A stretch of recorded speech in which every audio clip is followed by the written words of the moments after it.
Program Director, Your Excellency, the Executive Mayor of the Garden Route District Municipality, Councillor Memory Boyson, distinguished representatives from the University of Nelson Mandela, business, labor, civil society, and community-based organizations, the chairperson of the Garden Route Environmental Forum, Dr. Nina Viljoen, ladies and gentlemen.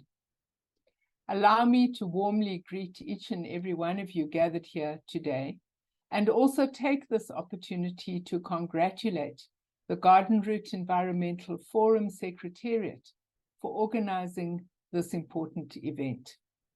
The significance of your work in planning to build climate resilience here in the Southern Cape should not be underestimated. Climate change is no longer a distant reality, and all of us know that drought, severe wildfires, and more recently flooding are part of our lived experience. The 6th International Panel on Climate Change report indicates that the world has already warmed on average by 1.1 degrees above pre-industrial times. Here in Southern Africa, we are warming up at twice the global rate.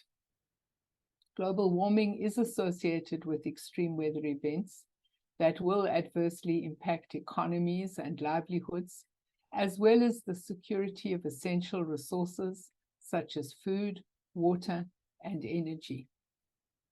Because South Africa is a mega biodiverse country, we will experience climate change impacts differently in different parts of the country.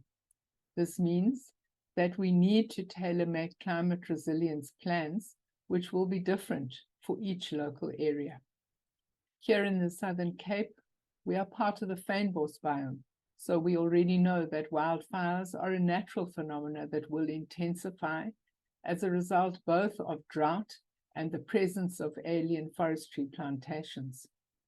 The Southern Cape, with its beautiful beaches, rivers, estuaries, and lagoons, will also face storm surges and gradual sea level rise as the polar ice caps begin to melt. At a national level, the Department of Forestry, Fisheries, and Environment has made strides in developing our climate change adaptation architecture following the adoption in 2020 by Cabinet of the National Climate Change Adaptation Strategy. The Climate Change Bill, once passed into law, will ensure a legal framework is in place for integrating climate resilience planning and resourcing at all levels of government. Because climate impacts have local specificity, municipal governments are the frontline responders to the effects of climate change, and their actions will determine whether or not we have sustainable development pathways and whether we are helping local communities to understand the challenges that lie ahead and the importance for them to build climate resilience now. It is for this reason that the Department of Forestry, Fisheries, and Environment provides support to municipal officers on how to transit from planning to implementation. To assist, we have developed a range of easy-to-use tools, such as the Green Book and the Let's Respond Toolkit, as well as the Municipal Climate Finance Training Manual. Because we are worried about the impact of sea level rise on coastal communities, we are focusing specifically on building the capacity of Western Cape municipalities to understand local vulnerability and to plan to build climate resilient infrastructure. Ladies and gentlemen, here on the Garden Route, my department has been working with the municipality to develop projects that will build early warning mechanisms to detect and manage wildfires as part of our climate change adaptation programs. We have also worked together with our sister Department of Tourism to develop a climate change risk and vulnerability assessment report. This report is helping us understand how climate change will impact on the tourism sector and how we can take early action to save jobs and value chains. Now, our department implements a wide variety of what we call the Working For environmental programs that aim to rehabilitate and manage ecosystems vital to the health and well-being of people and nature.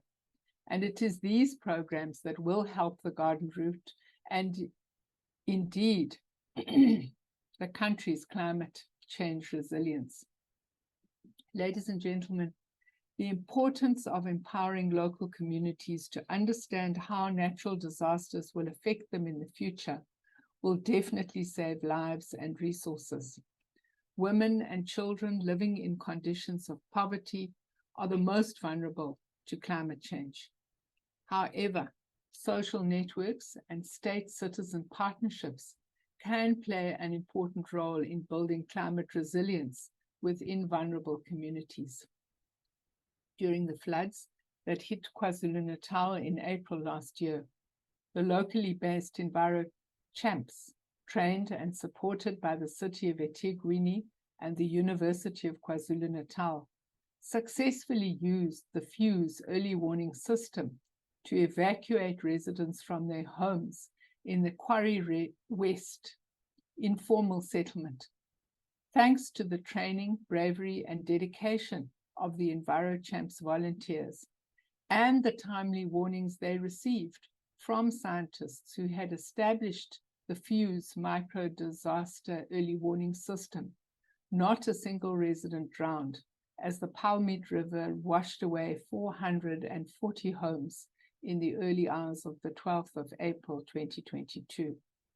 Sadly, the story in adjacent communities not part of this significant partnership was very different. I want to take this opportunity to urge all of you here today to study this outstanding climate resilience partnership.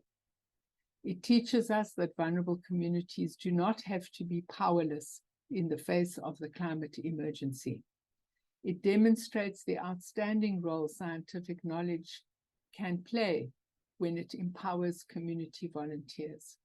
It teaches us how local governments can save lives and resources by putting people first.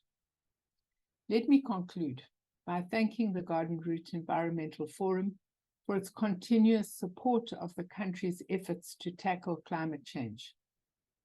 This forum brings together scientists, local government practitioners, business, labor, and community to exchange ideas, build partnerships, and collaborative efforts across the community of the Southern Cape.